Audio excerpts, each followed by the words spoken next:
জামায়াত যদি ক্ষমতায় আসে এই দেশ কেমন হবে, কিভাবে চলবে? একটা আশ্চর্য ব্যাপার বলি, পার্থক্যটা বুঝতে পারবেন। মানুষ কিন্তু জিজ্ঞেস করে না জামায়াত ক্ষমতায় আসবে কিনা, মানুষ জিজ্ঞেস করছে জামায়াত ক্ষমতায় আসলে দেশ কেমন চলবে। মানে ক্ষমতায় আসাটা নিশ্চিত মানুষের মনের মধ্যে গেঁথে আছে, এখন একটু কনফিউশন, ভাই এরা আসলে কেমন চলবে, আমরা কি পথে ঘাটে আড্ডা দিতে পারবো, আমরা কি শান্তিতে বোরকা ছাড়া হাঁটতে পারবো, অথবা আমরা কি মদ খেতে পারবো। এই ধরনের অদ্ভুত সব প্রশ্ন করে, মানে সকল অন্যায় করার লাইসেন্স চায়। ফ্যাক্ট হলো, প্রশ্নটা হলো প্রশ্নের ধরনটা কি। যদি কনফিউশন থাকতো তাহলে জিজ্ঞেস করতো ক্ষমতায় কি আসবে, জামায়াত কি আসতে পারবে। আর এখন জিজ্ঞেস করে ভাই জামায়াত ক্ষমতায় দেশ কিভাবে চালাবে, মানে আসতেছে নিশ্চিত, দেশ চালাবে কিভাবে, এই ধরনের প্রশ্ন করে। কিন্তু আমার মনোভাব কি জানেন, আমি এই দুইটার কোনোটাই চাচ্ছি না, সেটা আপনাদেরকে শেষে বলছি। পিনাকি ভট্টাচার্য সর্বশেষ যে ভিডিওটা করেছেন সেখানে কয়েকটি বিষয় তিনি চমৎকারভাবে উল্লেখ করেছেন, আমি একটু লিখে রেখেছি। জামায়াত যেন মনে হয় যেন ক্ষমতায়। এখন কথা হলো বিএনপি কেন আসবে না ক্ষমতায়। ধরেন এর আগের বার বিএনপি যখন ক্ষমতায় এসেছে তখন আইন শৃঙ্খলা পরিস্থিতিটা তারা ধরে রাখতে পারেনি, নিয়ন্ত্রণ করতে পারেনি। 28 অক্টোবরের মতো ভয়ঙ্কর ঘটনা ঘটেছে তারা ক্ষমতায় থাকা অবস্থায়, ঘটেছে না? তারা অর্থাৎ তারা পরিস্থিতি তাদের কন্ট্রোলে ছিল না, দেশটা তাদের নিয়ন্ত্রণে ছিল না, তাদের অসচেতনতায় দেশটা কিছু অংশ ভারত নিয়ে গিয়েছে। কিছু অংশ বলতে জমি না, নিয়ন্ত্রণ, কিছু জিনিসের নিয়ন্ত্রণ ভারত নিয়ে গিয়েছে। এটা ছিল দুঃখজনক, অর্থাৎ ক্ষমতার ফিনিশিংটা সুন্দর করতে পারেনি বিএনপি। নাহলে 28 অক্টোবরের মতো এত ভয়ঙ্কর ঘটনা ঘটে কিভাবে? তোমরা ক্ষমতায়, লোকই বৈঠা দিয়ে স্রেফ নিরীহ মানুষদেরকে পিটিয়ে মেরে ফেলেছে, এটা কি ভয়ঙ্কর মনে হয় না? এরপরে দেখেন হিন্দু সম্প্রদায়ের উপরও কম নির্যাতন হয়নি। বাংলা ভাইয়ের উত্থান ঘটেছে, হ্যাঁ, শায়েখ রহমানের উত্থান ঘটেছে, এরকম অনেক সন্ত্রাসী গ্রুপের উত্থান ঘটেছে, বিএনপি এটাকে নিয়ন্ত্রণ করতে পারেনি।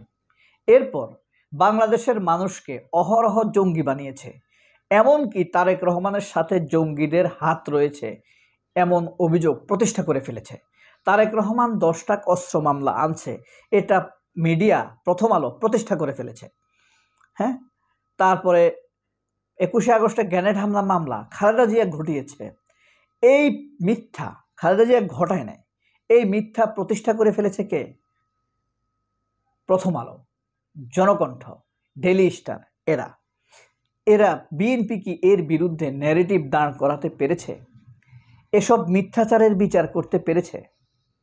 আবার যদি বিএনপি তাহলে ক্ষমতায় আসে তাহলে এ দেশের মানুষকে আবারও জঙ্গি বানাবে প্রথম আলো, daily star, Janakantha, 71 TV, Kaler Kantho.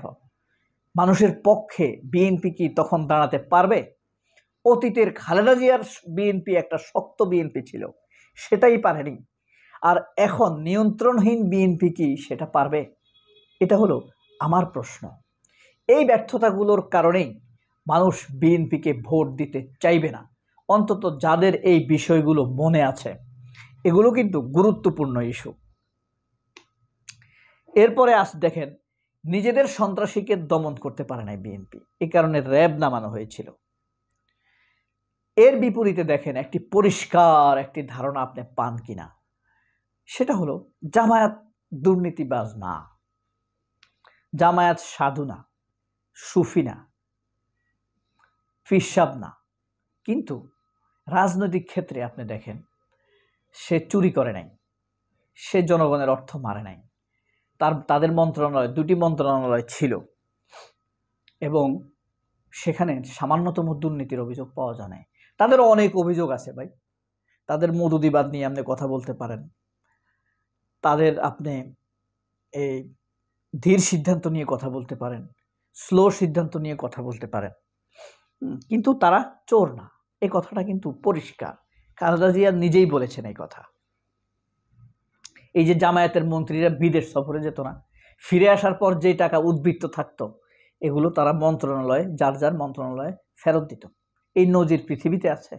নাই। এরপরে দেখেন, এখন প্রশ্ন হলো, জামায়াত চোর না, এটা নিশ্চিত, অসৎ না, অন্তত বিএনপির চাইতে ফার ফার ফার ভালো, এটা আপনি নিশ্চিন্তে বলতে পারেন। সুফি বলতেছি না আমি, তাদের মধ্যে চোর বাটপার আছে, আমার টাকা মেরে দিছে এরকম লোক আছে জামায়াতের, কিন্তু জামায়াতের অধিকাংশ লোক ভালো। অধিকাংশ লোক ভালো। প্রশ্ন হলো, এই জামায়াত কি আসলে ক্ষমতায় আসলে দেশ চালাতে পারবে কিনা? এই প্রশ্ন কেন করছি? এই প্রশ্ন করছি, প্রশ্নটার উত্তর পরে দেই। তারা দুর্নীতি করে না ধরেন, এরপরে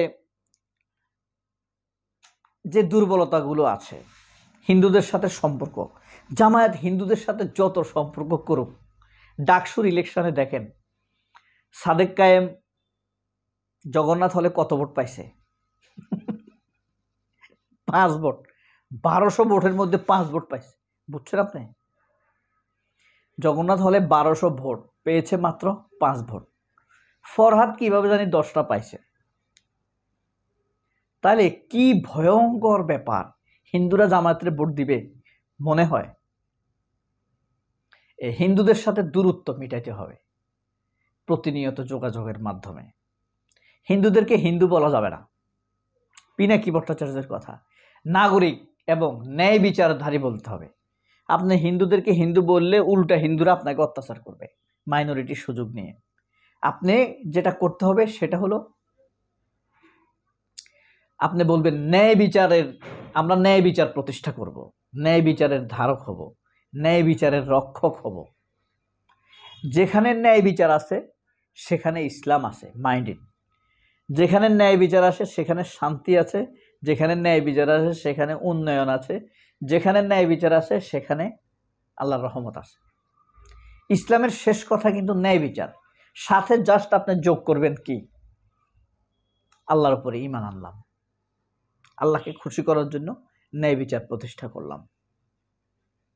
ন্যায় বিচার প্রতিষ্ঠা করতে গিয়ে নিজের হযরত ওমরের মতো নিজের ছেলের বিরুদ্ধেও রায় যাওয়াতেও সেই বিচার ন্যায়নিষ্ঠভাবে করেছেন হযরত ওমর রাদিয়াল্লাহু তাআলা আনহু, আমার প্রিয় সাহাবী।